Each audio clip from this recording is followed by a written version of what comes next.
Bye.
उदळले भाग्याता अवघे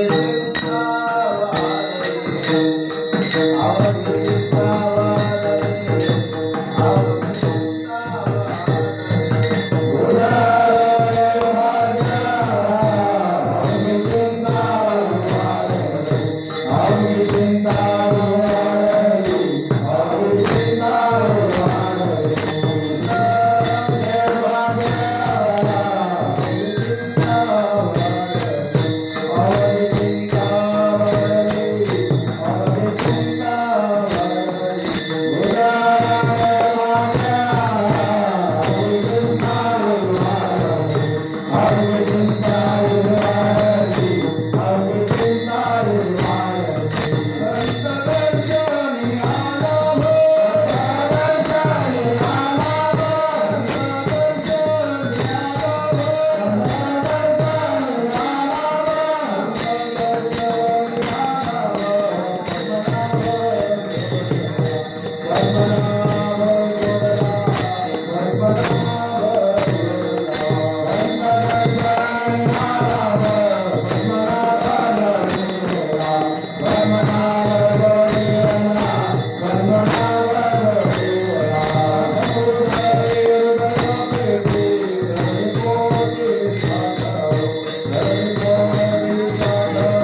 उजळले भाग्य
उजळले भाग्य आता अवघे चिंता वारली संत दर्शनी आला पद्मनाभ जोडला संपुष्ट हे हृदय पेटी करुणी पोटे साठवू संत दर्शनी आला पद्मनाभ जोडला तुका मने होता ठेवा तुका मने होता ठेवा तोया भावा सापडला संत दर्शनी आला पद्मनाभ जोडला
त्यांच्या कृपादाने कथेचा विस्तारू बाबादी सदुर्गा महायोग पेटे तटे भीम रथ्यामर पुंडरीकाय दातु मुनींद्रै समागत्य तिष्ठन्तमानन्दकन्दं परब्रह्मलिङ्गं भजे पाण्डुरङ्गम् मनोजवं मारुततुल्यवेगं जितेन्द्रियं बुद्धिमतां वरिष्ठं वातात्मजं वानरयोधमुख्यं श्रीरामदूतं शरणं प्रपद्ये सम्पादज्ञानं च विदाय भक्तिं विलोकितोयेन समाधिराज वैराग्यवन्तं सुविचारयुक्तं नमामि जोगं शिरसा पुरन्तं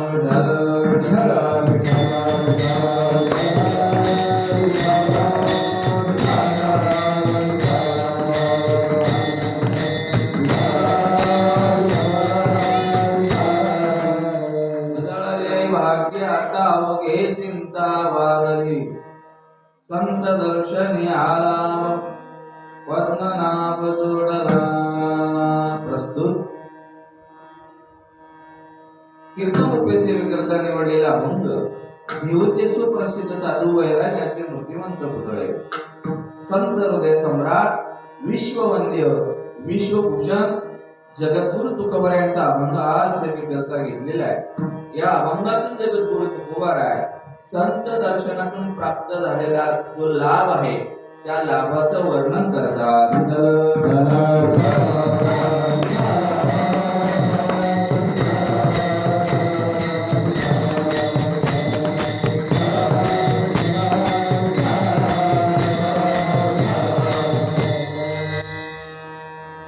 आपल्या या उदगीर गावामध्ये आणि या गावामध्ये असणारे हे जुनं परंपरेतले विठ्ठल मंदिर, विठ्ठल रुक्मिणी मंदिर, अशा या मंदिरामध्ये भगवंताच्या असीम कृपेने साधू संतांच्या आशीर्वादाने ज्ञानोबाराय, तुकोबाराय, मूर्तीनाथ महाराज आदी करून सकल संतांच्या कृपा प्रसादाने चालत असलेला हा नामयज्ञ किती वर्षाची परंपरा आहे कोणाला माहिती नाही, परंतु मला असं वाटतं 100 वर्ष होऊन गेलेलं आहे, शताब्दी मागेच होऊन गेलेली आहे.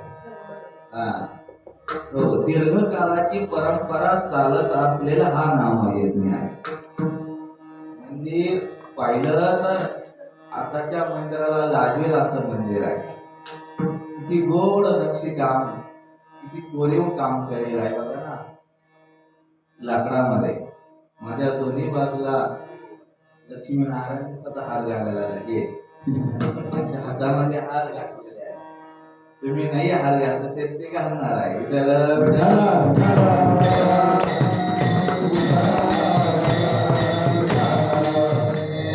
गोड असं हे मंदिर आहे. किती समाधान वाटतंय, आनंद वाटतो. जुन्या माणसाने ही परंपरा चालू ठेवलेली आहे बरं. म्हणून मी मुद्दाम हा अभंग घेतला, कारण या मंदिरामध्ये 100 वर्ष होऊन गेलेले आहे. याचा अर्थ या मंदिरामध्ये साधू महात्म्यांचे पाय लागलेले आहे. हो, मामासाहेब दांडेकर असतील, मुंडा महाराज असतील, गुरुवर्य बाबा असतील, लक्ष्मण बाबा इगतपुरीकर असतील, सगळ्यांचे या भूमीला पाय लागलेले आहे. अशा भूमीमध्ये माझ्यासारख्या पामराला ही कीर्तनरूपी सेवा करण्याचा योग प्राप्त झालाय.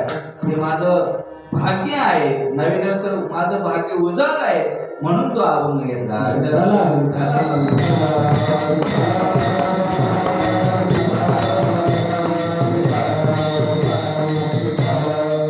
आपले गुरुबंधूंनी ही सेवा मला प्राप्त करून दिली. भगवत महाराज असे, नंदकिशोर दादा असे, ग्रामस्थ मंडळी असे, यांच्या प्रेमासह ही सेवा प्राप्त झालेली आहे. मी पहिल्यांदाच या ठिकाणी आलो. गुरुवर्य बाबा अनेक वेळा या ठिकाणी आले.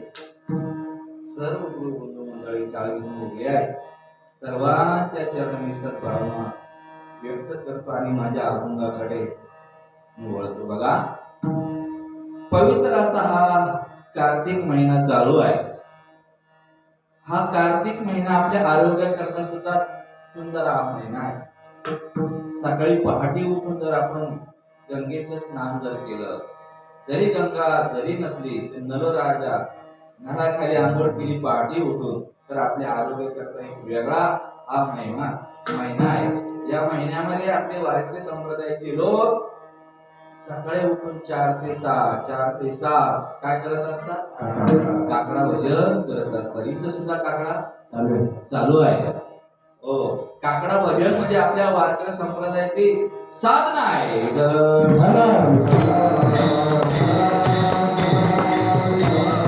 आपल्या वारकरी संप्रदायाची साधनाच काकडा भजन होते. आणि त्या काकड्याचा आनंद कोणाला घेता येतो?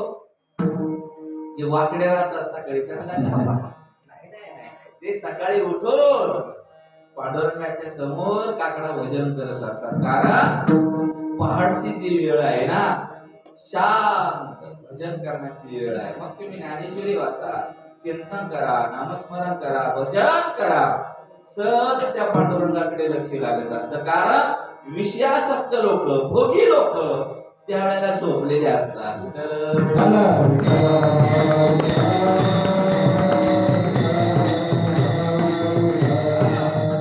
अशी जुनी परंपरा चालत आलेली आहे. आणि अशी मंडळी या ठिकाणी येऊन जगद्गुरु तुकोबारायांच्या अभंगावर काकडा करत असतात, पांडुरंगाला जाग करत असतात. कुठा पांडुरंगा प्रभात समयोपमाला उठा पांडुरंग आता दर्शन द्या सगळा काकड्याचं भजन मग सुंदर भजन आहे. काकड्याचा जो आनंद आहे, जो येऊन बसेल, जो काकडा भजन करेल त्याला तो आनंद मिळतो.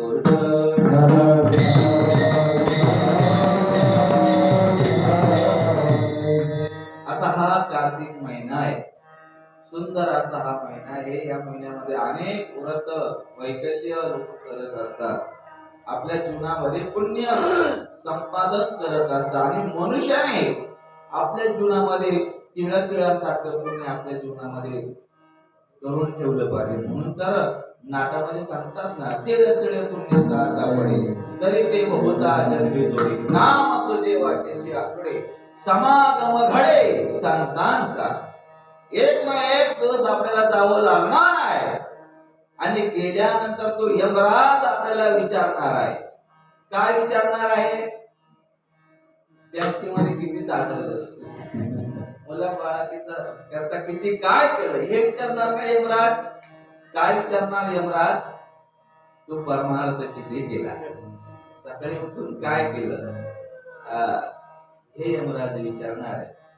तू बरोबर आलाय, नेमकी कोणती शिदोरी घेऊन आलाय, पापाची घेऊन आलाय की पुण्याची घेऊन आलाय? म्हणून तर जगद्गुरु तुकोबाराय सांगता, बाबा आपण जीवनामध्ये आलोय, या मनुष्यत्वाला प्राप्त झालोय, म्हणून प्रत्येक मनुष्याने भक्ती केली पाहिजे आणि भक्ती करून ती भक्ती आपल्या बरोबर येणारी आहे. करहारी भक्ती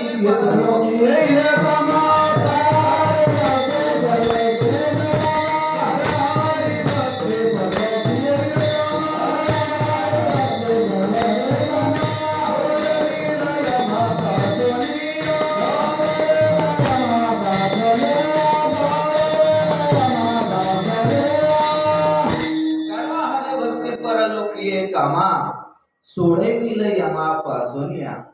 आपल्याला यमापासून जर सोडवणार जर काय असेल तर भजन नामचिंतन आहे. दुसरा आपल्याला पर्याय नाही. म्हणून आपल्याला जेव्हा जेव्हा वेळ भेटे, समय भेटे, त्या वेळेला आपण भगवंताचं नामचिंतन केलं पाहिजे. नव्हे तर त्या भगवंता करता आपण वेळ काढला पाहिजे. संसाराकरता बाकीचा धंदा करता आपण वेळ काढतोय, तर भगवंता करता का काढू नये? आणि भगवंता करता जो समय आपण काढलेला आहे तो निश्चितच आपल्या करता फलदायी आहे.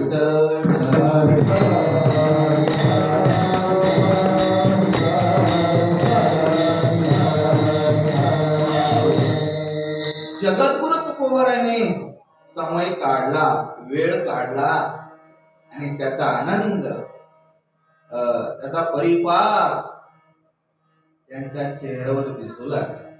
बघा, जगद्गुरु तुकोबारायांचा गोड अभंग आहे. महाराज या अभंगातून संत दर्शनातून जो प्राप्त झालेला जो लाभ आहे ना, त्याचं वर्णन करतात. चला, मला अभंगामध्ये प्रवेश करायचा. प्रत्येक मनुष्याचा स्वभाव आहे की अंतःकरणामध्ये दुःख किंवा आनंद निर्माण जर झाला, मनुष्य ज्या ठिकाणी असेल त्या ठिकाणी मनुष्य प्रकट करत असतो. दुःख जरी असलं अंतःकरणामध्ये, मनुष्य प्रवासाला चाललाय आणि अचानक त्याचा घरून जर फोन आला आणि सांगितलं की अमुक अमुक व्यक्ती जवळची घरातली व्यक्ती गेलेली आहे, अगदी तुमच्या प्रेमाची व्यक्ती गेलेली आहे, अशा वेळेला अंतःकरणामध्ये दुःख निर्माण होतं आणि ते दुःख अश्रूच्या डोळ्या वाटे मोठा हमरडा फोडत असतो. कारण ते दुःख अंतःकरणामध्ये राहत नाही. हा तर आनंद आहे. आनंद अंतःकरणामध्ये राहत नाही, कारण अंतःकरणाचा स्वभाव आहे.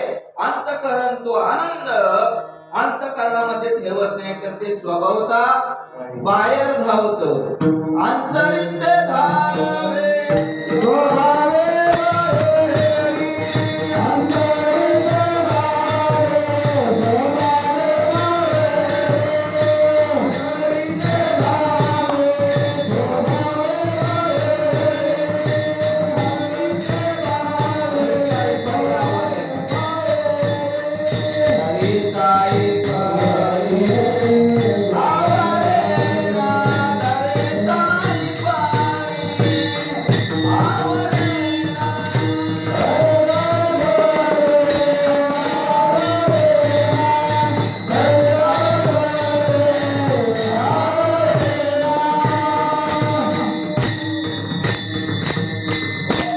अंतःकरणाचा जो आनंद आहे तो अंतःकरणामध्ये राहत नाही, स्वभावता तो बाहेर पडत असतो. अंतरीची धावे स्वभावे बाहेरी धरीत आई परे आवरे ना.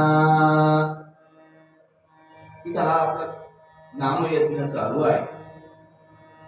नामयज्ञाचा जो आनंद आहे पहिला अंतःकरणामध्ये आला आणि अंतःकरणातून तो बाहेर कीर्तनाच्या द्वारे, भजनाच्या द्वारे, प्रवचनाच्या द्वारे, काकडाच्या द्वारे, हरिपाठाच्या द्वारे तो आनंद आपण व्यक्त करत असतो. हरिपाठामध्ये आपण टाळ जर घेतलो आणि टाळ घेऊन मनुष्य असा उभारत नाही, तो आनंद पावल्यांच्या द्वारे तो व्यक्त करत असतो. गायक चालीमध्ये तो आनंद व्यक्त करत असतो. मृदंग वादक नुसता पापात घेऊन कणिक लावून गप्प बसत नाही, आपल्या इंद्रियांच्या द्वारे, पोटाच्या द्वारे तो आनंद दुसऱ्याला देत असतो. जगद्गुरु तुकोबाराय सुद्धा आपला आनंद व्यक्त करत होते.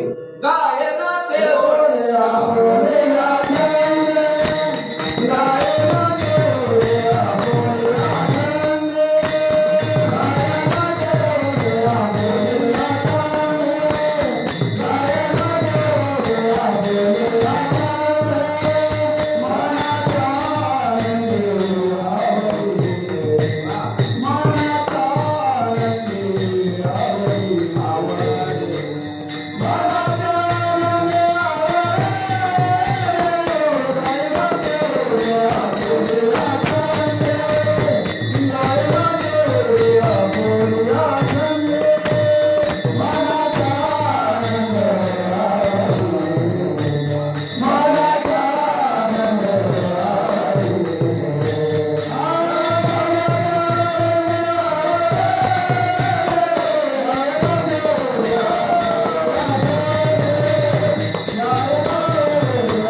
मनाच्या आनंदे आवडीने जगद्गुरु तुकोबाराय आनंद व्यक्त करत होते. त्याच्यामध्ये उड्या मारत होते, बागडत होते, नाचत होते. महाराज गायनाचे उडी आपुलिया छंदे मनाच्या आनंदे आवडीने. अंतःकरणाचा स्वभाव आहे तो आनंद अंतःकरणामध्ये राहत नाही, स्वभावता बाहेर धावत असतो, पडत असतो. त्याला किती जरी दाबण्याचा प्रयत्न केला तरी सांगून जातो. दृष्टांत आई म्हणजे आपल्या लक्षामध्ये दृष्टांत कशा करता असतो? हसवण्याकरता का? सिद्धांत पटवण्याकरता दृष्टांत असतो. कीर्तनात विनोद असावा, परंतु विनोदात कीर्तन झालं. कीर्तनात काय असावा? विनोद असावा, परंतु विनोदात कीर्तन हो. सिद्धांत सांगण्याकरता दृष्टांत सांगतोय मी. की अंतःकरणाचा स्वभाव आहे किंवा अंतःकरणामध्ये एखादी आनंदाची उर्मी आहे, ती अंतःकरणामध्ये राहत नाही. किती जरी दाबण्याचा प्रयत्न केला तरी त्याच्याकरता हा दृष्टांत सांगतोय मी. एक गृहस्थ होता, त्या गृहस्थाला 3 मुली होत्या, परंतु त्या 3 मुली भगवतवा 3 प्रकारच्या होत्या. लोक यायचे, बघायचे त्यांना, घरात जेवण करायचे, मेजवानी करायचे आणि निघून जायचे. त्या 3 प्रकारच्या मुली म्हणजे कशा होत्या? एक बोबडी होती, दुसरी गेंगानी होती आणि तिसरी तुत्री होती. लोक यायचे, त्या मुली बोलायला लागल्या की लोक निघून जायचे. वडिलांना काळजी पडली, अरे मुली उपवर झालेल्या आहेत, हो त्यांचा कन्यादान झालं पाहिजे. भाग्यवान आहे ते की त्यांना मुले आहेत. कारण ज्यांच्याकडे मुले आहे ना त्यांना पृथ्वीदान केल्याचं पुण्य प्राप्त होत असतं. कन्यादान पृथ्वीदानाते समान. हो, वडिलांना आई वडिलांना काळजी पडली आहे. लोक येतात आणि निघून जातात, म्हणून वडिलांनी दूरचे पाहुणे बोलावले, मराठवाड्यातले तिकडले पाहुणे बोलावले या. परंतु मुलींना सांगून ठेवलं होतं, पाहुणे किती जरी बोलले मात्र तुम्ही बोलायचं नाही. तुम्ही बोलले की पाहुणे निघून जाणार, तुम्ही मात्र बोलायचं नाही. पाहुणे तिकडनं दूरवरून पाहुणे आले. सुंदर असा स्वयंपाक केलेला होता, भाजी पकवानाचा बेत केलेला होता, त्यामध्ये कढी केलेली होती. पाहुणे आले, पाहुण्यांचं स्वागत झालं. मुलीचे वडील म्हणतात आपण मुली पाहण्याचा कार्यक्रम करून घेऊ, परंतु आमच्याकडे अशी पद्धत आहे की अगोदर जेवण करायचं आणि नंतर आपण. ठीक आहे, जेवण करायला बसली मंडळी आणि मुलींना सांगून ठेवलं होतं की पाहुणे काही जरी बोलले मात्र तुम्ही बोलायचं नाही. कढी केलेली होती, त्यामध्ये पहिल्या पाहुण्याने फुरका मारला. फुरका मारल्याबरोबर सकाराम म्हणतो, सकाराम अरे कढी किती छान झालेली आहे, किती गोड झालेली आहे. अरे अरे आपल्याकडे अशी कढी कधीच करत नाही, सुंदर झालेली आहे. तेवढ्यात बोबडी आली आणि हे तिने ऐकलं, काय कढी सुंदर झालेली आहे, मस्त झालेली आहे. तिला इतका आनंद झाला, इतका आनंद झाला की ती विसरून गेली. काय वडिलांनी सांगितलं होतं बोलू नको, परंतु ती विसरून गेली. बोबडी होती ती. ती लगेच म्हणली फुकट नाही झाली, मिळू ताकडे तेवढं ताकडे तेव्हा. अरे त्याच्यामध्ये कढी पत्ता जिरे मोरे टाकले तेव्हा कढी छान झाली. पण आता ती बोबडी असल्यामुळे ती अशी बोलली. पाहुणे अजून हसायला लागले जसं तुम्ही हसले. हो, इतकी सुंदर कढी झाली. तेवढ्यात गेंगाने आली. आता समोर सांगितलं तो आई वडिलांनी की तुम्ही बोलू नका. एवढ्यात गेंगाने आली. गेंगाने काय म्हणू लागली, दादाने तुला सांगितलं होतं ना तू बोलू नकोस, तू बोललीस का. अजून आशा निर्माण झाला. आणि तेवढ्यात तिसरी आली. तिसरी म्हणजे कोण, तुतानी म्हणा, तुत्री म्हणा. तेवढ्यात ती आली आणि तिने हे ऐकलं. या दोघी बोलत होता, ती काय म्हणली, तुत्री होती. तुम्ही दोघीने घोटाळा केला.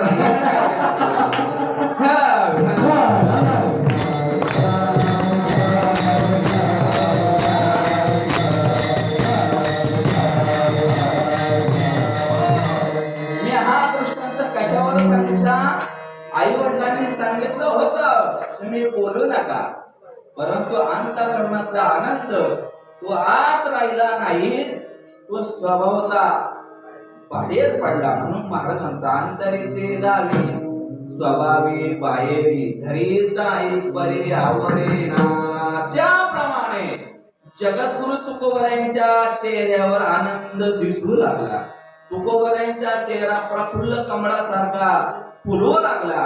तो आनंद चेहऱ्यावर दिसू लागला. काही लोक महाराजांना बघून आपसामध्ये चर्चा करू लागले, अरे अलीकडे जगद्गुरु तुकोबराय फार आनंदी दिसत आहे, फार प्रफुल्ल दिसत आहे, चेहरा चमकू लागलाय त्यांचा. काय कारण असेल, काय कारण असेल. तेवढ्यात एक मनुष्य म्हणू लागला, अहो इथं चर्चा करण्यापेक्षा आपण कुठे जाऊ, महाराजांकडेच जाऊ. मला अभंगामध्ये प्रवेश करायचा, त्याच्याकरता ही प्रस्तावना मी मांडतोय, ही फाउंडेशन तयार करतो. हो, लोक उठले आणि महाराजांकडे गेल्याबरोबर महाराजांच्या चरणावर साष्टांग नमस्कार केला. श्री संताची जय. माता चरणावरी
तुमच्या चेहऱ्यावर जो आनंद दिसत आहे त्याला काय कारण आहे? तर महाराजांनी उत्तर दिलं पहिल्या चरणामध्ये की उजळले भाग्य. आता महाराज म्हणले माझं भाग्य उजळले असं म्हटल्याबरोबर महाराजांच्या समोर आलेले लोक चर्चा करू लागले. अरे महाराज म्हणतात माझं भाग्य उजळलं.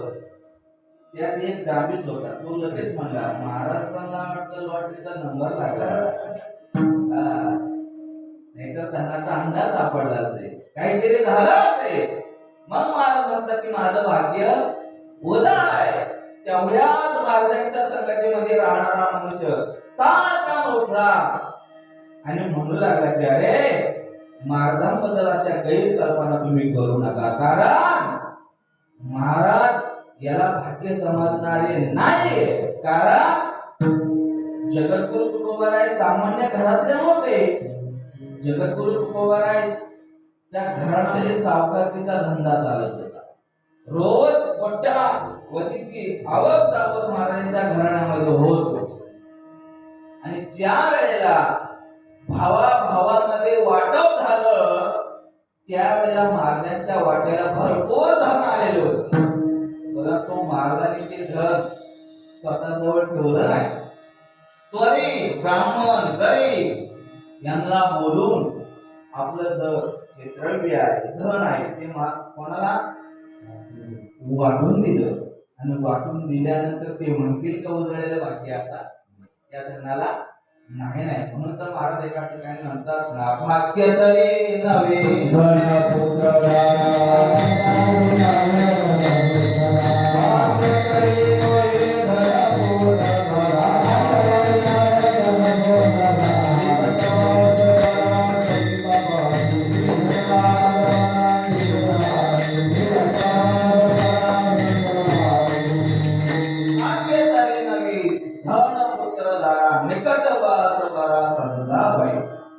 जगद्गुरु तुकोबाराय धनाला पुत्राला पत्नीला भाग्य समजणारे नव्हते महाराज.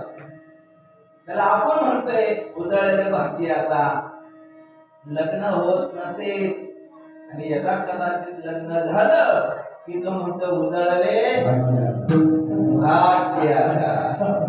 हो, यदा कदाचित मुलगा होत नसेल अनेक प्रयत्न केले नवसाने सायासाने मुलगा झाला की म्हणतो उजळलेले भाग्य. आता अहो एवढंच काय, रस्त्याने जाता जाता थोडी जरी सापडली 17 वेळा कपाळाला लावतो म्हणतो काय उजळलेले भाग्य. आता संसारात हे भाग्य आहे,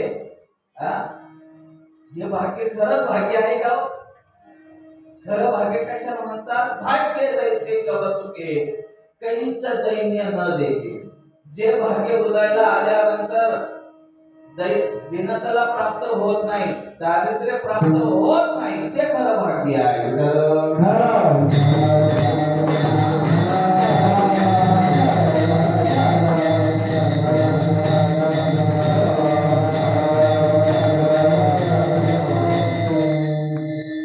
संसारातलं कोणी भाग्य समजू नये. एखाद्याला चांगला मुलगा झाला, पत्नी मिळाली, द्रव्य मिळालं, कोणी त्याला भाग्य समजू नये. मग भाग्य कशाला समजावं? भाग्याचा उदय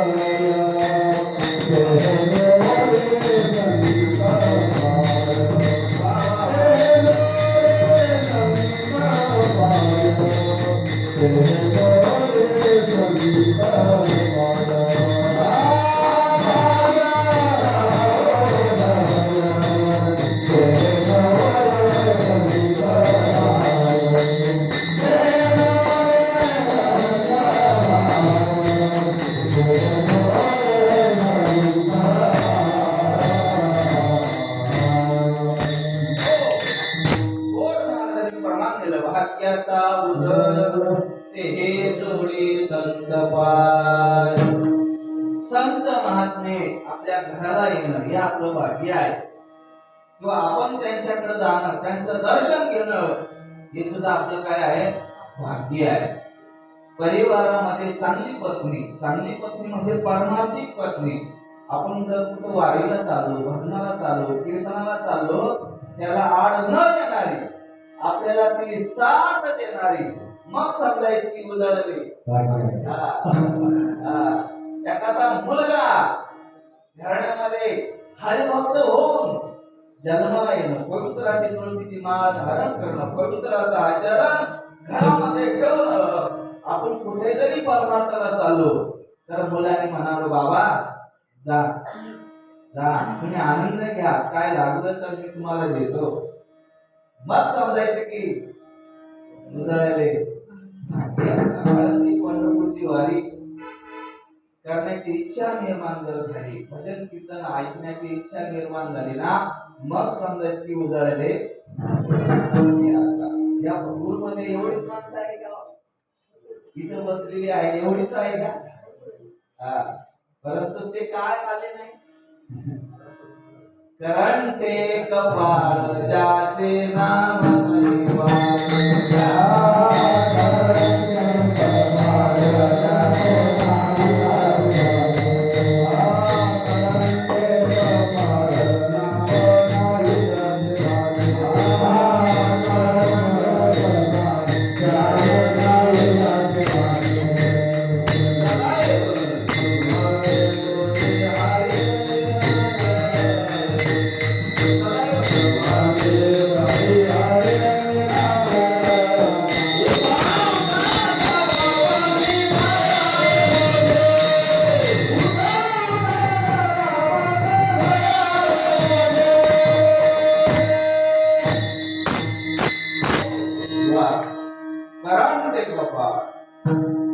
एक सांगून जाता जाता सांगून जाईल.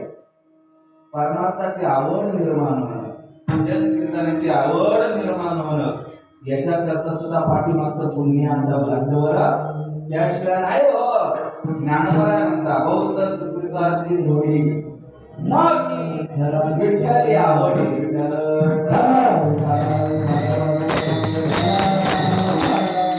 तुम्ही या ठिकाणी कीर्तन ऐकायला आला ना, हे पैशाने नाही किंवा कोणी सांगितले म्हणून नाही, तुमचं काहीतरी पाठीमागचं पुण्य आहे म्हणून तुम्ही इथं बसला. ज्यांचं पुण्य नाही ना, जे दुर्भाग्य आहे, ते नारायणाच्या पाडावर बसतात. रामकृष्णी बैठा कैसा हो, कैसा हो.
घडणं परमार्थिक साधना आपल्याकडून होणं हे आपलं भाग्य आहे.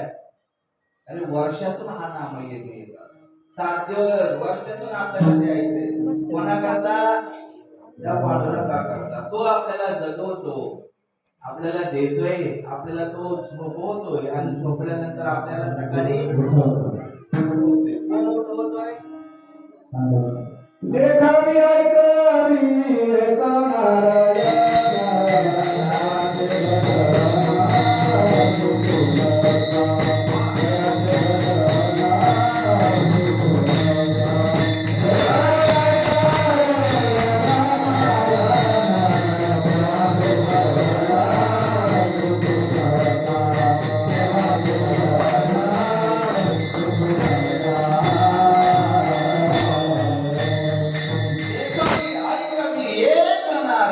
तयाचे भजन चुकू नको.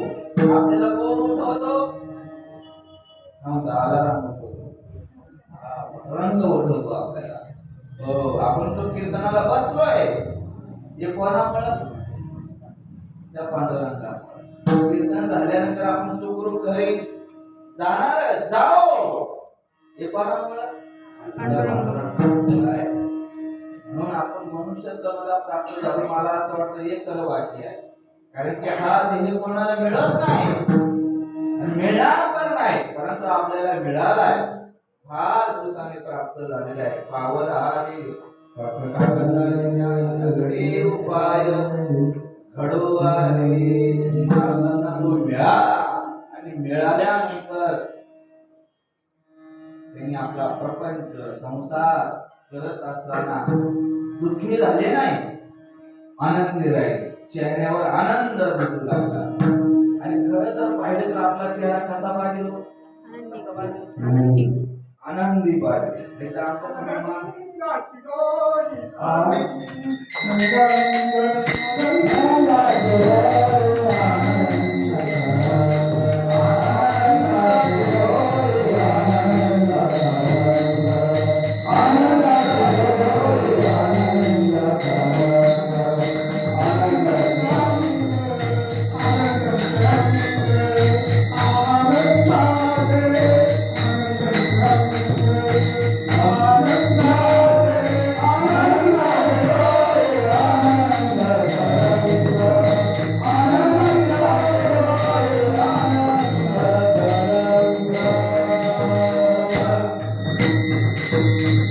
आनंदाचे डोळे आनंद तरंग आनंदाचे अंग आनंदाचे आनंदी पाहिजे. नाहीतर काही लोक आम्हाला दिसतात असं वाटतंय आपण कोणाला पोहोचून आहे, परंतु कसं असं पाहिजे? प्रसन्न. जगद्गुरु तुकोबारायांच्या जीवनामध्ये दुःख आलं असं नाही, दुःख आलं. अरे महाराजांची पत्नी गेली, गेली म्हणजे काय बघूरला गेली नाही, बाजारात गेली तरी महाराज काय म्हणले? बरे झाले बरे या दुष्काळ आहे गेली. आपली जर गेली असते तर आपण म्हणलं असतं तो बदल. लोक म्हणले तू आता द्या, आपण दुसरी तयारी केला.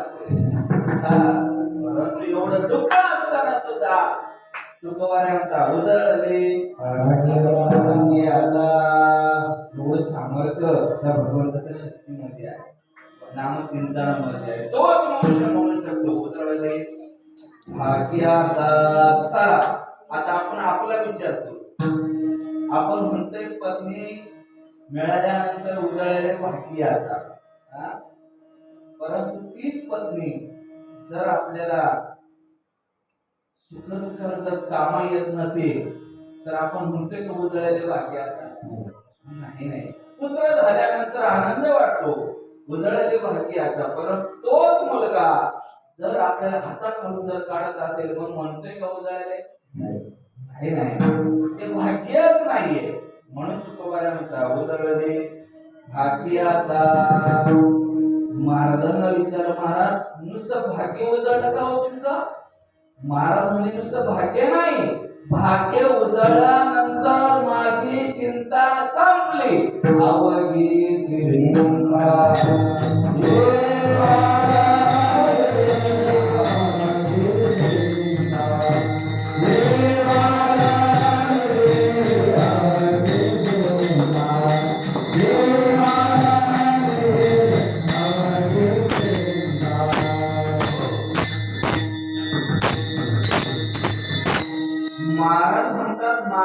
सारखे उचललं आणि उचलल्यानंतर माझी चिंता वाढली.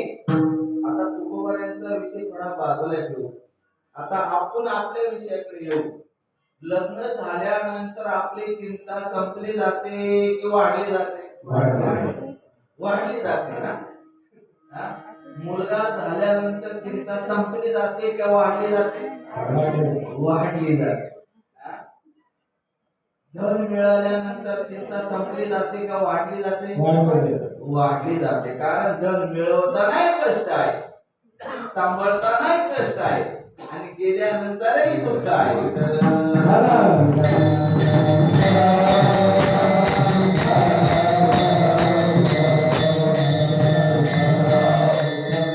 परंतु महाराज म्हणता अवघी चिंता वारली.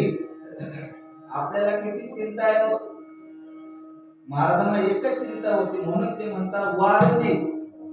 आपल्याला म्हणता येईल का वारली? आपल्याला काय म्हणावं लागेल? वारल्या. कारण की एक नाही ना. हा? आपल्याला किती चिंता आहे?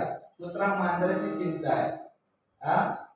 अहो नाश्ता करायला लागला तरी म्हणतो दुपारी काय खावं, दुपारी जेवण करायला लागला तर संध्याकाळी काय खावं, तुझं डोंगर खावं. गाई म्हशी पशु पक्ष्याची चिंता करत नाही हो. गाई म्हशीला जर आपण चारा दिला तर ते पटकन खाऊन मोकळे होतात, त्याचे सुरू करतात. ते म्हणत नाही संध्याकाळी तू. आपण जेवण करताना म्हणतो एवढा लाडू संध्याकाळी खाऊ.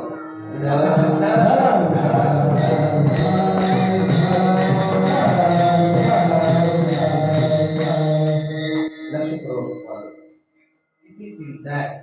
परंतु महाराज म्हणतात मला चिंता होती. जगद्गुरु तुकोबाराय म्हणता अवघी चिंता वाढली. याचा अर्थ तुकोबारायांना चिंता होती म्हणून ते म्हणले ना वाढली. चला जगद्गुरु तुकोबारायांना कशाची चिंता होती? कशाची चिंता होती बाळा? टमाट्याला भाव नाही म्हणून चिंता होती का? नाही नाही. तुकोबारायांना एक चिंता होती. कशाची? तो पांडुरंग परमात्मा मला कधी भेटे, तुम्हाला कधी दर्शन देईल, त्याच्याकरता महाराज प्रयत्न करत होते. कैयासी दशा येईल माझ्या चित्त पांडुरंगा धरसे. हो ऐशी चिंता करी सदा सर्व काळ रात्रंदिवस हेच तळमळ. ही चिंता कोणाला होती? तुकोबारायांना होती. आपल्याला आहे का? आपल्याला काम नापासतावा तो नाही भेटला तरी चालेल.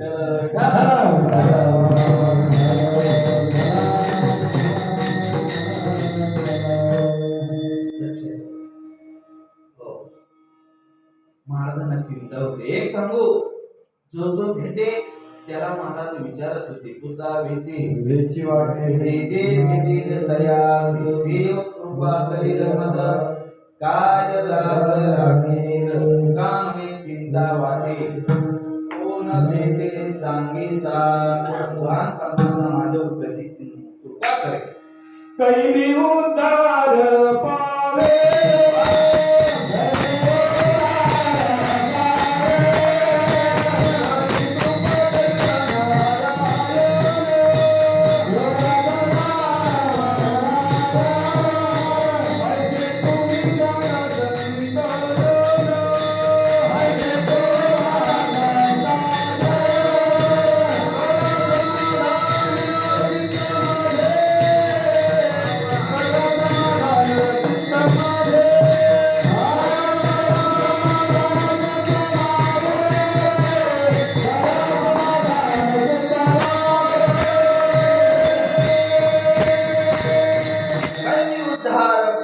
काही कृपा करील नारायण ऐसे तुम्ही सांगा संतन करा समाधान चित्त माझे. महाराजांना चिंता होती की माझा उद्धार कसा होईल, मला संत कधी भेटेल आणि मी या भवसागरातून या मनुष्य जीवनातून मी कधी मुक्त होईल. ही चिंता कोणाला होती?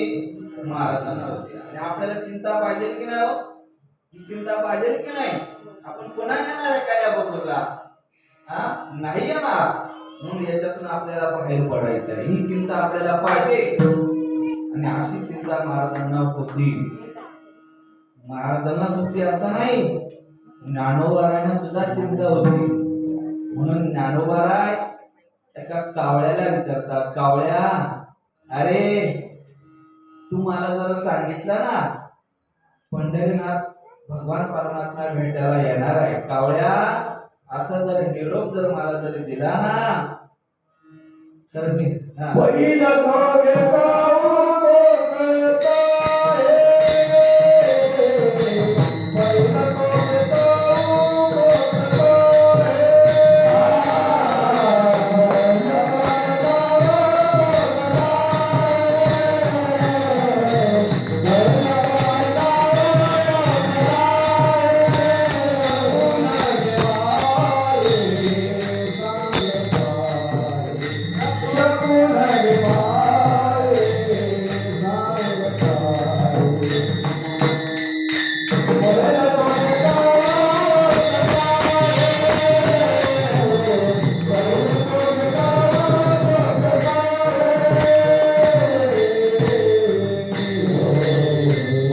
पहिलं तो ते काऊ ओकत आहे, शकून के माई सांगत आहे.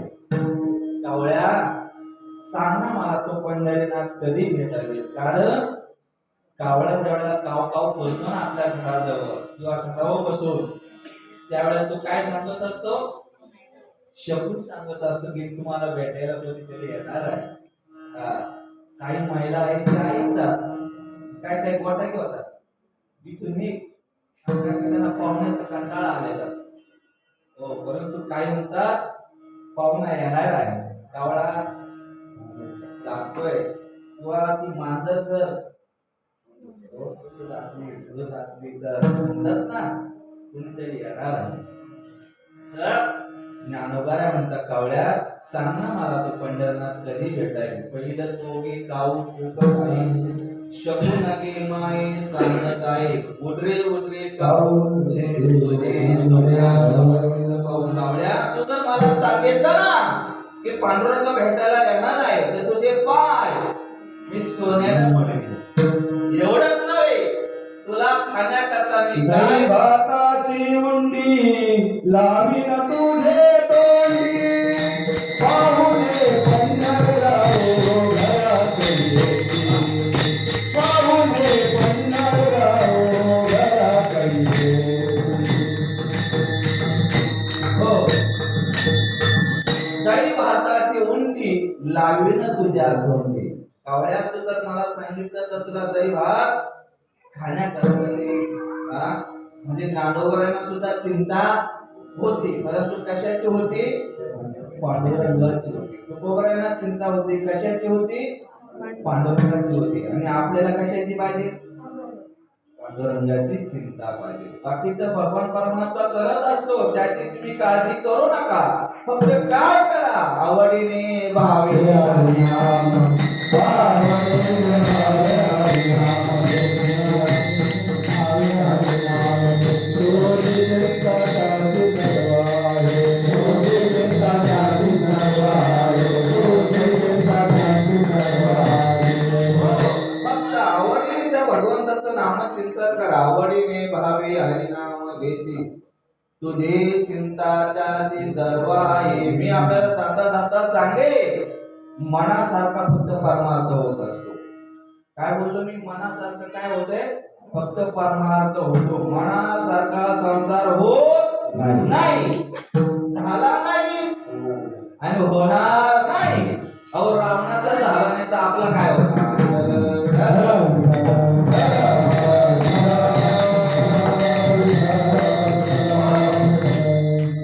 म्हणून महाराजांचा परमार्थ मनासारखा झाला, तो आनंद त्यांच्या चेहऱ्यावर दिसून लागला. मग महाराज म्हणता, उजळले भागे आता अवघी चिंता वारली. मला तो भगवान परमात्मा भेटला, माझी चिंता संपली. मग महाराजांना विचारलं, महाराज तुमची चिंता संपली, याचं कारण काय. संत दर्शने आराध, संत दर्शने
भगवान परमात्मा तुम्हाला भेटला. महाराज म्हणतात कशामुळं? संत दर्शनी आला, पद्मनाभ जोडला. त्या संतांच्या कृपेने, त्या संतांच्या दर्शनाने तो भगवान परमात्मा भेटत असतो. बघा, त्याच्याकडे जर जायचं असेल, भगवंताची प्राप्ती जर व्हावी वाटत असेल, तर पहिलं कोणाकडे जावं लागतं? हरी प्राप्तीसी उपाय जय संतती पाय हे सारथी सारे तुझी राती मंगळे हरे प्राप्तीसी उपाय जय संतती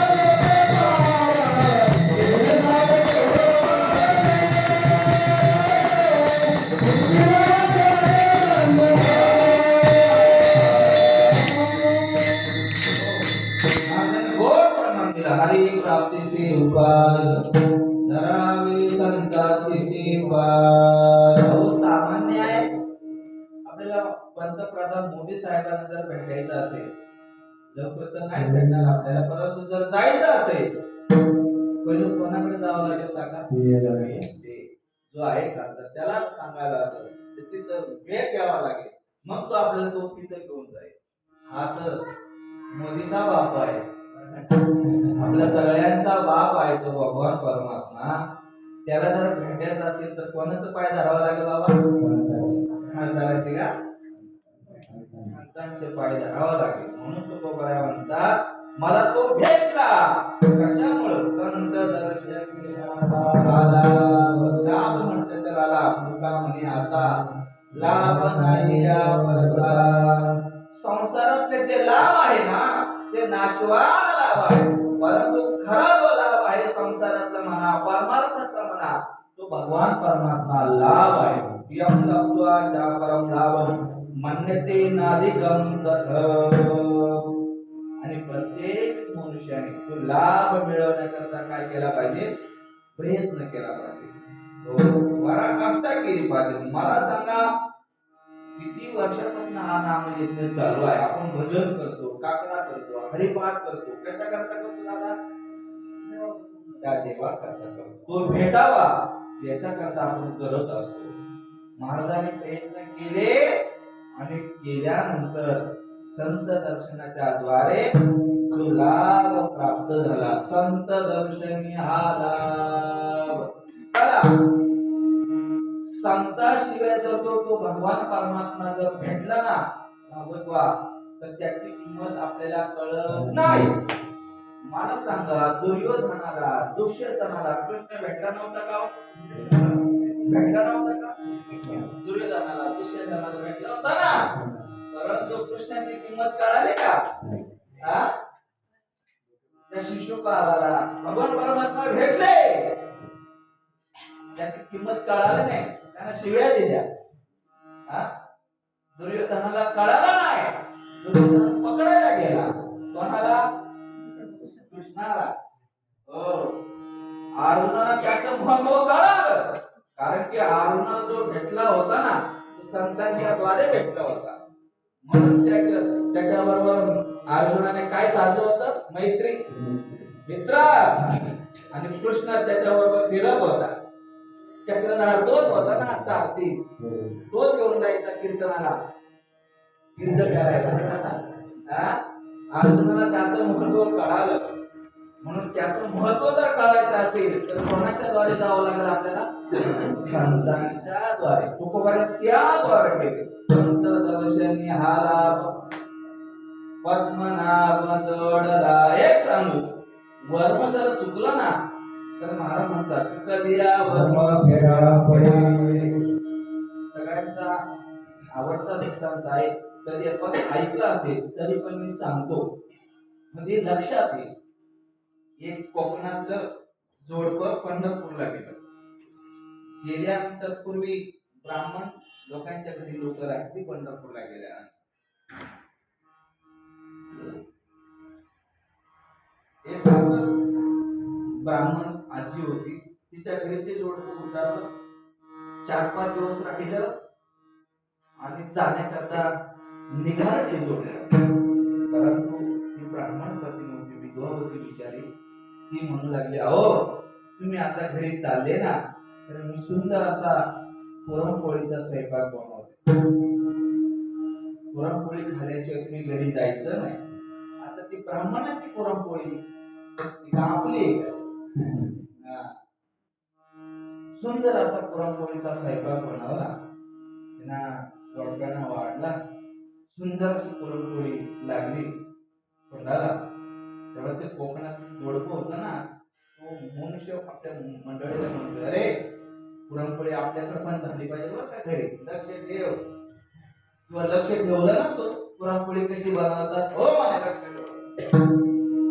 पुरणपोळी खाली गावात आली कोकणामध्ये, सण आला, आणि सण आल्यानंतर तो आपल्या पत्नीला म्हणतो, अगं आपण पुरणपोळी खाली होती कुठं, पण म्हणलं बघूला, पंढरपूरला खाल्ली होती, लक्षात आहे ना म्हणे. कशी बनवायची म्हणे, हो. मग काय काय लागते, लगेच तिने यादी वगैरे दिली, काय असेल ते दिलं. यानं सुद्धा पटकन जाऊन आणलं सामान, तिनं सुद्धा व्यवस्थित सामान वगैरे तयार केलं, पुरण तयार केलं, पीठ मळलं व्यवस्थित, आणि आता ती पुरणपोळी करायला बसली. हो, तिच्या लक्षात नव्हतं काय ती काय करायची. पुरणाच्या गोळामध्ये काय टाकायची, पीठ मध्ये कणिक टाकायची, पुरणपोळी करायला जायची. आता पुरणपोळी तर होतच नव्हती, झाली तर छोटी व्हायची. तव्यावर टाकली, तिला पुरक्या नावात आहे, फुटून जायची.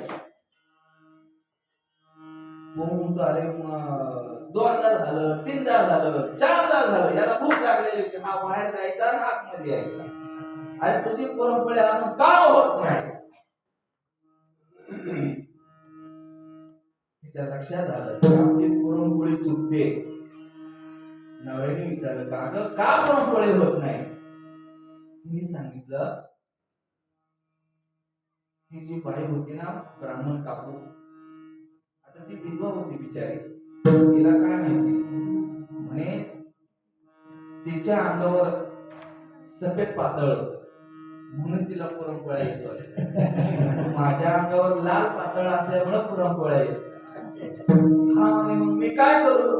मी म्हणते, तुम्हाला जर पुरणपोळी खायची असेल तर तुम्ही काय घेऊन या, सफेद पातळ घेऊन या. आता याला पुरणपोळी खायची होती, हा लगेच गेला पातळ घेऊन आला सफेद. आता सफेद पातळ नेसतात ना, कधी नेसतात,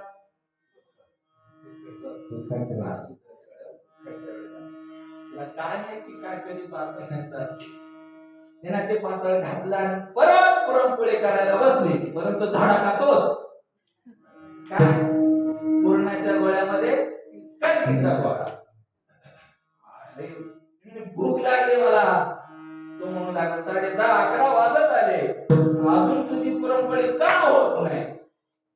तिच्या लक्षात आलं, अरे हा बरोबर आहे, ती जी ब्राह्मण काकू होती ना, तिच्या हातामध्ये बांगड्या नव्हत्या आणि माझ्या हातामध्ये काय आहे, बांगड्या आहे. आता ती विधवा असल्यामुळे तिला बांगड्या काढून ठेवल्या होत्या, कारण जोपर्यंत आपला मालक आहे, आपला पती आहे, तो तर खरा दागिना आहे, परंतु त्याच्याकरता हे मंगळसूत्र असेल, कुंकू असेल, दागिने असेल, हे कोणाकरता असतात, सुवासिनीचं ते लेणं आहे, त्याच्याकरता असतात. एका मालक गेला की ते घालून काय उपयोग हो, म्हणून तिने सर्व काढून ठेवलेलं होतं. बांगड्या नव्हत्या. ती काय म्हणली, तिच्या हातात बांगड्या नव्हत्या म्हणून तिला पुरणपोळी येत होती, माझ्या हातात बांगडी आहे म्हणून मला पुरणपोळी येत नाही. नवरा म्हणजे लाटून टाक फोडू, सगळ्या बांगड्या फोडल्या, परत पुरणपोळी करायला बसली. धडाका तोच, काय पुरणाच्या गोळामध्ये कणकीचा गोळा. अरे काय भूक लागलेली आहे, कावळे आले मध्ये, कावळे कोपू लागले. तिच्या लक्षात आलं, आता लक्षात आलं म्हणजे माझ्या तुम्हाला लक्षात आलं म्हणजे काय, तिची ब्राह्मण काकू होती ना, त्या डोक्याला केस नव्हते होते ना, पूर्वी काढायचे ना, मालक गेल्यानंतर तो म्हणून आता मी काय करू म्हणून आता मी रात्रभर दिवसभर सांगत राहील तिचं काय वर्म चुकत होतं तिने काय करायला पाहिजे होतं त्या माणसाने काय करायला पाहिजे होतं कणकीच्या गोळ्यामध्ये काय टाकायला लागत होतं पुरण टाकायला लागत होतं मग ती पुरणपोळी आली असते परंतु तिच्या वर्म काय चुकत होतं ती काय करायची पुरणाच्या गोळ्यामध्ये कणिक टाकायची म्हणून ती पुरणपोळी हा दृष्टांत मी कशावर सांगितला आपल्याला भगवान परमात्मा का भेटत नाही आपण संताकडे जात नाही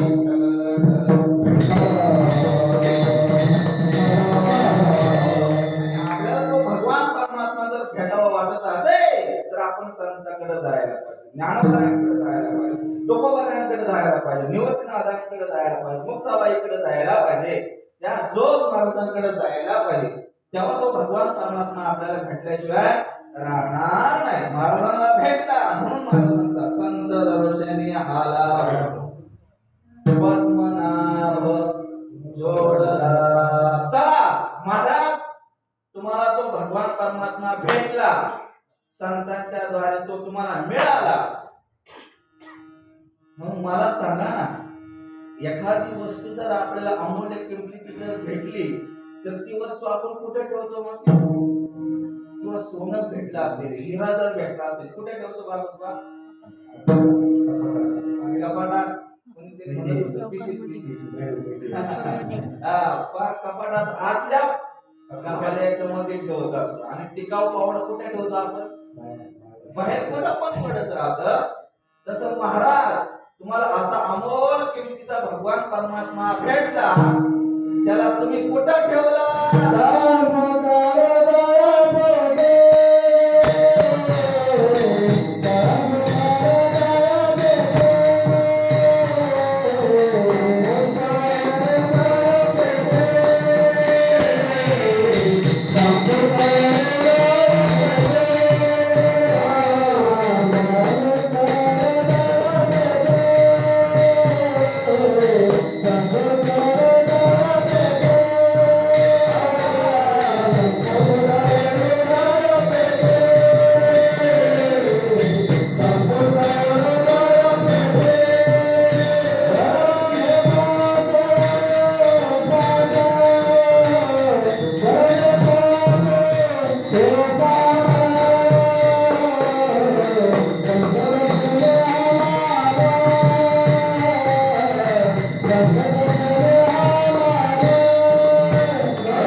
झाल्यानंतर मी त्याला कुठे ठेवलं संपुष्ट हे हृदय पेटी करुणी पोटी साठवू या हृदयाची मी काय केली पेटी केली आणि त्या हृदयामध्ये त्या परमात्म्याला साठवलं मला सांगा हे हृदय कोणाकरता आहे नातू पंतू घरातले गुंद्र मांजर कार्ट याच्या करता हे हृदय ही आरक्षित जागा कोणाकरता आहे या पांडुरंगा करता आहे परंतु आपण या हृदयाचं काय केलंय घंटा गाडी त्याचा कोंडी करून टाकले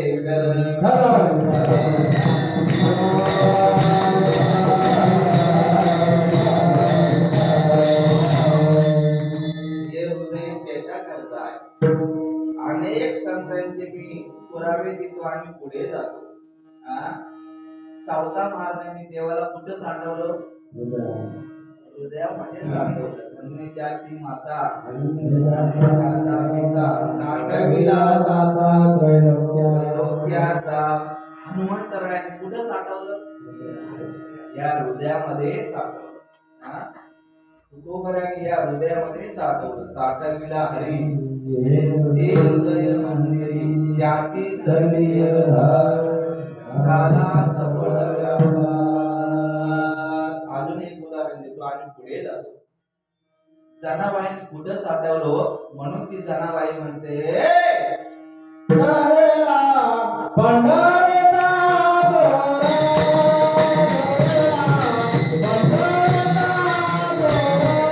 पंढरीचा दोरा, हरीला पंढरीचा दोरा, हरीला पंढरीचा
गोड चाल म्हणते असं वाटते गुळाचा दोन जेवण सांगायचं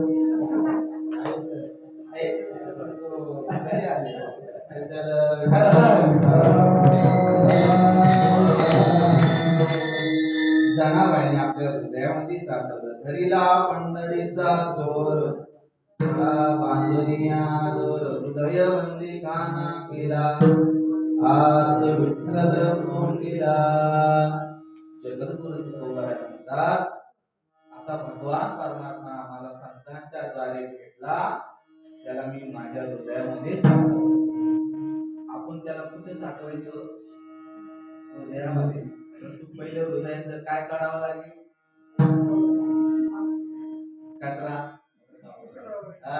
काम क्रोध लोभ मद मत्सर अहंकार हे सगळा कचरा काढावा लागेल तेव्हा तो भगवान परमात्मा आतमध्ये येऊ शकतो महाराजांनी घातले ना खातली बाहेरी काम क्रोध होई पैसाला अंतरी कामने देव भरिला काम क्रोध केले घरली केले तो संपुष्ट हे हृदय पेटी करुणी पोटे साठवू महाराजांना विचारलं महाराज अजून तो भगवान परमात्मा भेटण्याकरता काय केलं तुम्ही तर महाराज म्हणले माझा जो भाव आहे ना मी तो संतावर ठेवला तेव्हा मला सापडला तुका म्हणे होता ठेवा तुका म्हणे होता ठेवा तुका म्हणे होता ठेवा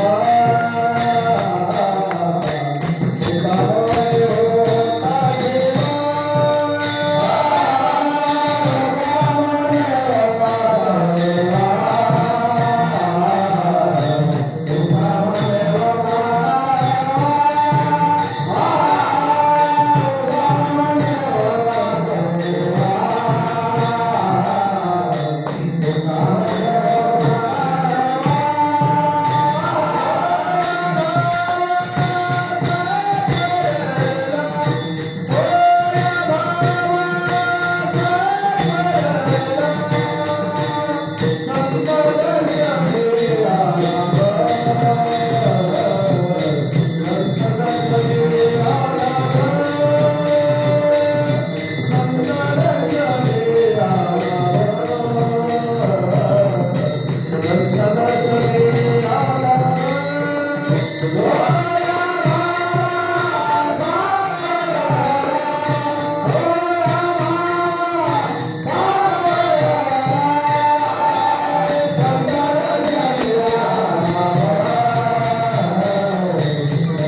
होता ठेवा तो या भावा सापडला.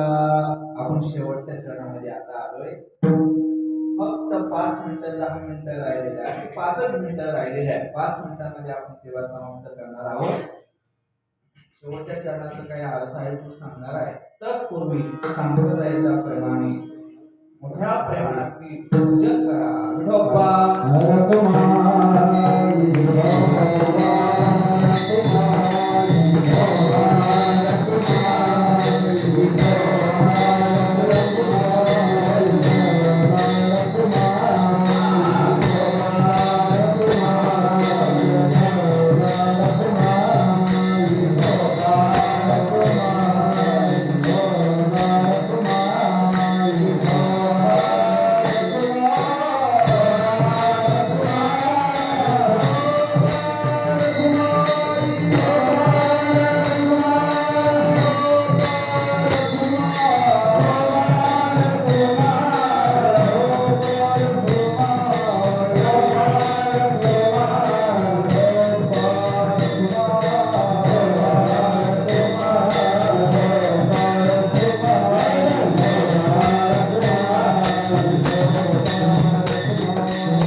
संत दर्शन याला पद्मनाभ जोडला. आपण शेवटच्या चरणामध्ये आलोय. बाकी 5च मिनिटाला सुरुवात ऐका. बरोबर आपण वेळेत कीर्तन संपवणार आहोत. महाराज म्हणतात मला तो भगवान परमात्मा भेटला ना त्याचं कारण असं की संतावर मी विश्वास ठेवला, श्रद्धा ठेवली, भावना ठेवली. महाराज म्हणतात संतांच्या पायी सर्व भाविदास झालो त्यांचा, परंतु त्यांच्यावर विश्वास ठेवला पाहिजे. तेव्हा तो परमात्मा आपल्याला भेटतो. हो तुका म्हणे होता तेव्हा तोया भावा सापडला. पहिला होता आहेच भगवंताचे 2 रूप आहेत. द्वेवा व ब्रह्मण रूपे मूर्त्यांचैवा मूर्त्यांच. एक भगवंताचं निर्गुण स्वरूप आहे आणि दुसरा सगुण स्वरूप आहे. जो निर्गुण आहे तो आपल्याला सापडत नाही. हा विटेवर जो आहे तो सगुण आहे. हो परंतु तो सापडण्याकरता आपल्याला भक्ती करावी लागेल, तसा भाव ठेवावा लागेल. तेव्हा तो भगवान परमात्मा भेटत असतो. महाराज म्हणतात मला तो सापडला.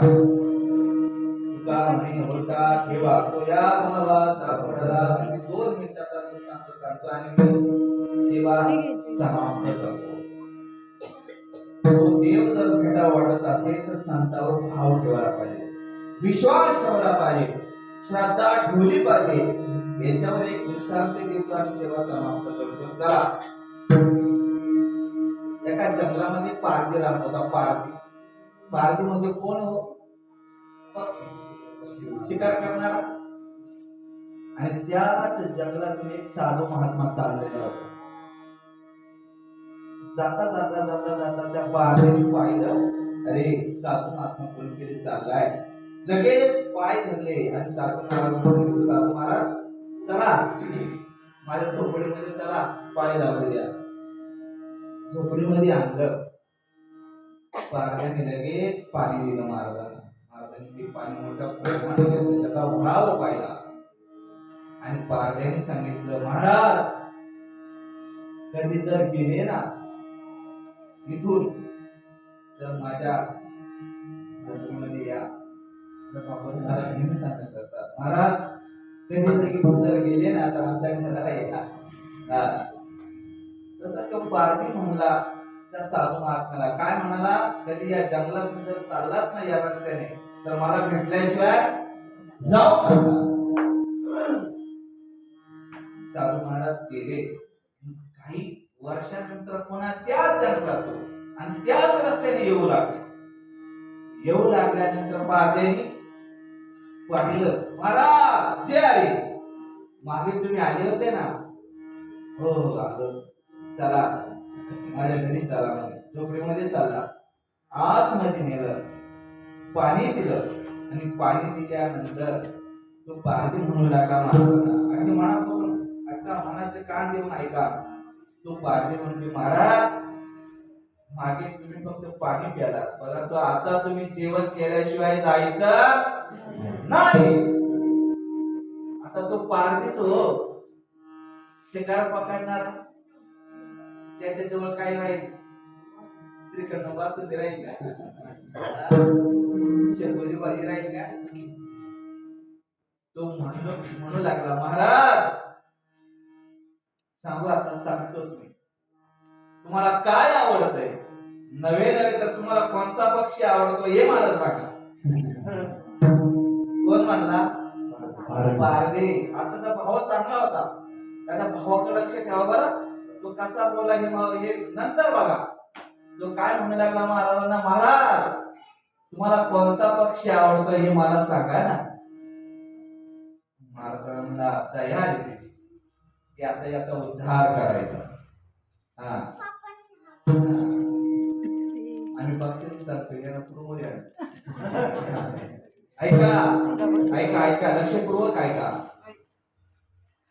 मला देतो का,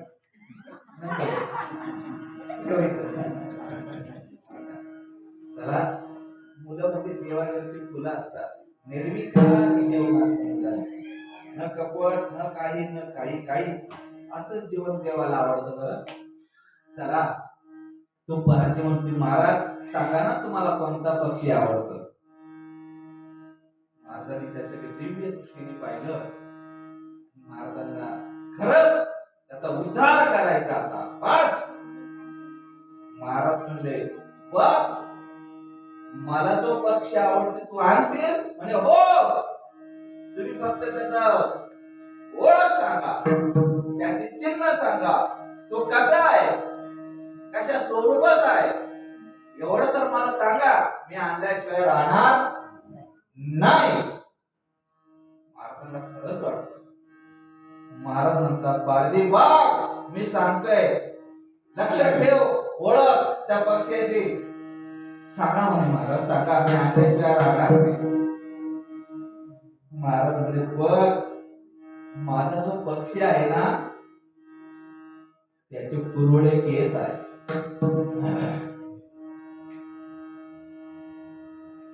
माझा जो पक्षी आहे ना तो सावळ्या रूपाचा आहे. माझा जो पक्षी आहे ना त्याला 4 हात आहेत. त्या 4ही हातामध्ये काय आहे, हा तो मोबाईल आहे. त्या 4ही हातामध्ये शंख, चक्र, गदा, पद्म आहे. माझा जो पक्षी आहे ना तो पितांबर नेसलेला आहे. कधी न ऐकलेल्या पक्षीचे एक गोष्ट आहे बरं. परंतु त्या साधूला कोणाचा उद्धार करायचा होता, पारध्याचा उद्धार करायचा. पारध्याचा विश्वास बसला मात्र साधूवर. महाराज आणतो मी मला सांगितलं सावळ्या रूपाचा आहे, त्याचे कुरळे केस आहे, त्याच्या प्रत्येक 4ही हातामध्ये शंख, चक्र, गदा आहे, पितांबर नेसलेला आहे, देखणं आहे. माझ्या लक्षात आहे. महाराजांचं दर्शन घेतलं आणि निघाला. पहिला दिवस झाला, संध्याकाळ झाली. लक्षात आलं की अरे पक्षी आणल्याशिवाय मी अन्न पाणी घेणार नाही, कारण की माझे महाराज सुद्धा तिकडे उपवासी असेल, माझी वाट बघत असेल. दुसरा दिवस झाला, तिसरा दिवस झाला, अन्न पाणी नाही पोटामध्ये, पाणी सुद्धा त्यांना घेतलं नाही. चौथा दिवस झाला, चक्कर यायला ढोळ आली आणि त्याच्यामध्ये तो खाली पडला चालता चालता.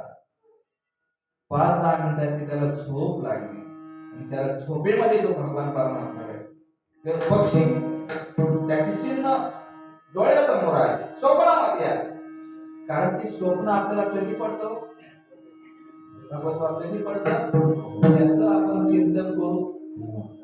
दिवसभर काय असेल तेच काहीच असतं, स्वप्नामध्ये येत असतं. एक मनुष्य बुलेटवर जायचं, बुलेट पुढे जायचं असलं तरी बुलेटवर जायचं, आणि रात्री त्याला झोपेत स्वप्न पडलं. काय काय झालं, बुलेट बंद झाली झोपेत, आणि बंद झाल्यानंतर मनुष्य काय करत असतो, किक मारतो.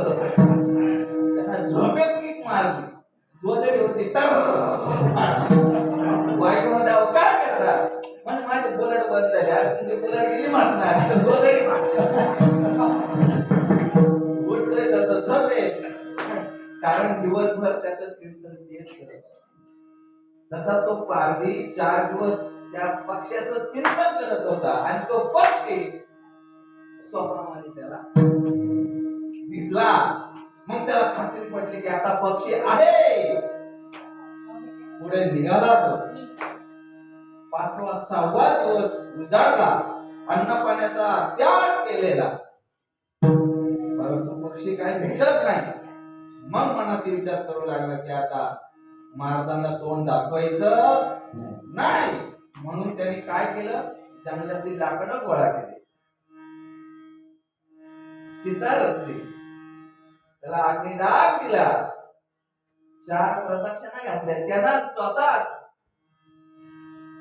आणि म्हणू लागला की आता हा देव ठेवायचा ना. अरे आपण देव साधूची इच्छा जर पूर्ण करत नसेल तर हा देव कशा करता ठेवायचा.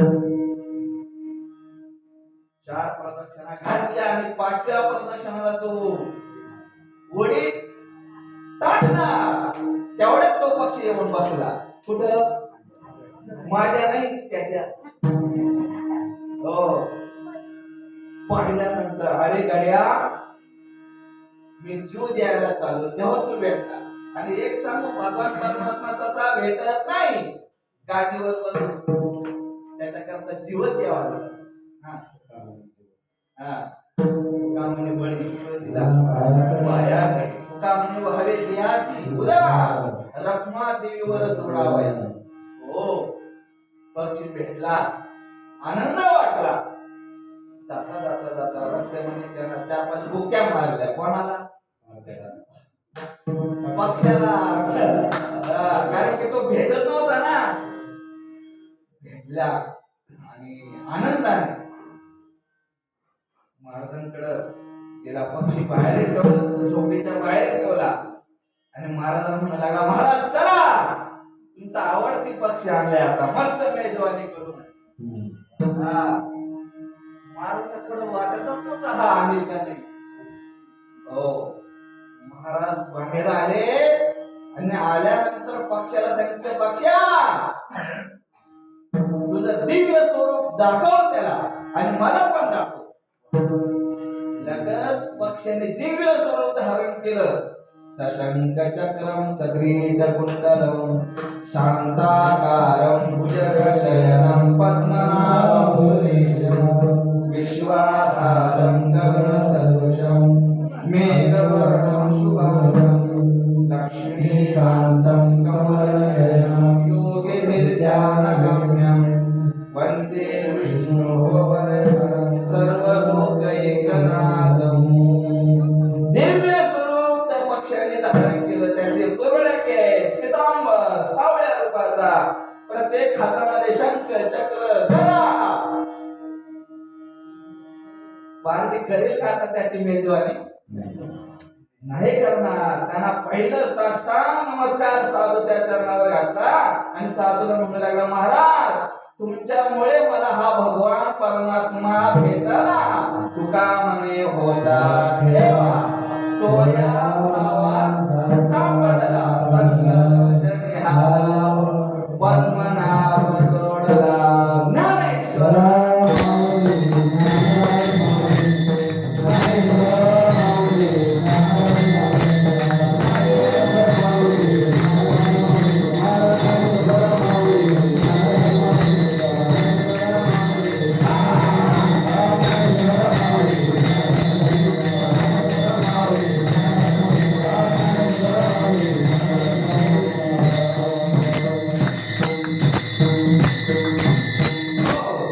आपलं सुद्धा भाग्य उजळावं. संतांच्या द्वारे जसं त्या पारध्याला भगवान परमात्मा भेटला तसं आपण सुद्धा पारधीच आहोत ना. आपणही सुद्धा त्या संतावर भाव ठेवला पाहिजे. ज्ञानोबा आहे, तुकोबा आहे, जोग महाराज, निवृत्ती दादा, मुक्ताबाई आदी करून संतावर जर भाव जर ठेवला आपले सुद्धा भाग्य उजळलं. आणि भाग्य उजळल्यानंतर संत आपल्याला भेटतील आणि संत भेटल्यानंतर तो भगवान परमात्मा आपल्याला भेटेल. सर्वांनी प्रयत्न करावे. निश्चित एक दिवस तो भगवान परमात्मा भेटल्याशिवाय राहणार नाही आणि तोच भेटावा. दुसरं भेटू नये. बाकीचे भेटून काहीच उपयोग नाही. आज सीता तर जमतील होत. जोपर्यंत सीता आहे तोपर्यंत प्रक्रिया आहे तोपर्यंत ओले होते. म्हणून त्याचं दर्शन व्हावं आणि त्याच्या दर्शनाने हा देह पवित्र व्हावा, सार्थकी लागावा. प्रत्येकाने त्याच्याकरता प्रयत्न केले पाहिजे. करा अशी मी आशा करतो. दीर्घकाळाची परंपरा चालत असलेला हा नामयज्ञ आहे. जुनाट जुगारीचे आहे. भूतकाळाचे ठेवणे.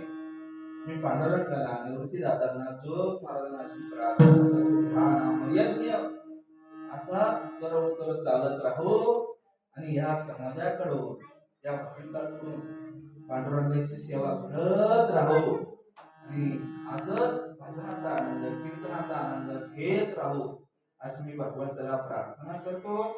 झालेली सेवा पुन्हा भगवंताच्या चरणी, निवृत्तीनाथांच्या चरणी, जोग महाराजांच्या चरणी, आलेले सर्व माता वर्ग, पिता वर्ग, गायक वादक मंडळी या सर्वांच्या चरणी सर्व परिचयाची मंडळी आहे.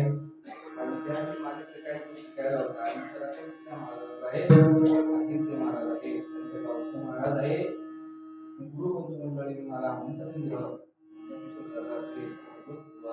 ग्रामस्थ मंडळी असेल सर्वांच्या चरणी मी नतमस्तक होतो आणि जाता जाता सांगून जातो मी पुन्हा येईल. काही गरजच काही असं भजन कीर्तन असेल तर स्वतः होऊन जा. तिला होऊ नये.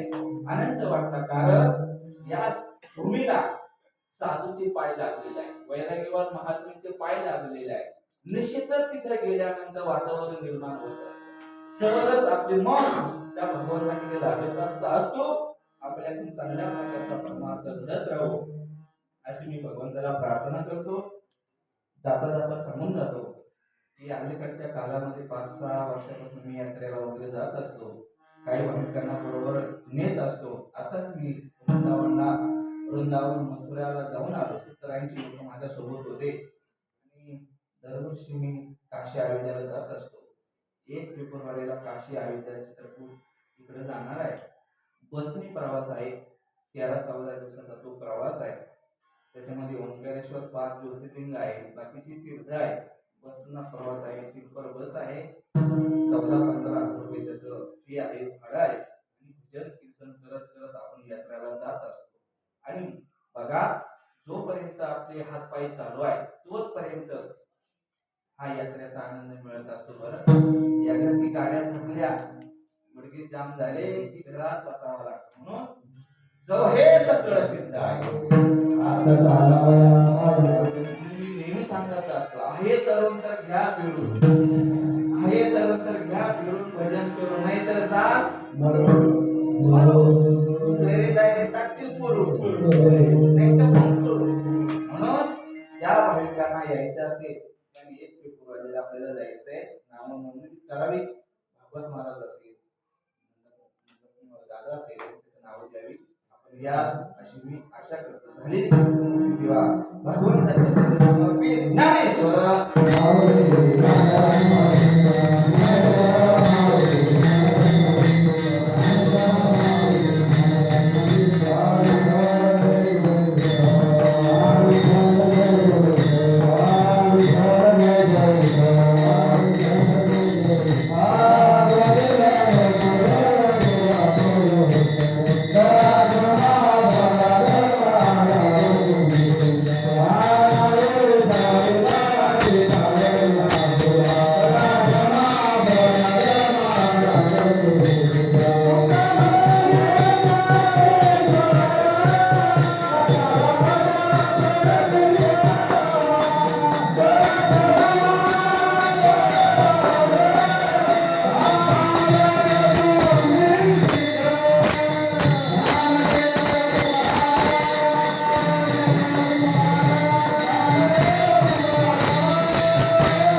ज्ञानेश्वर महाराज, जगद्गुरु तुकाराम महाराज, विजय महाराज, जय रविदास स्वामी, संत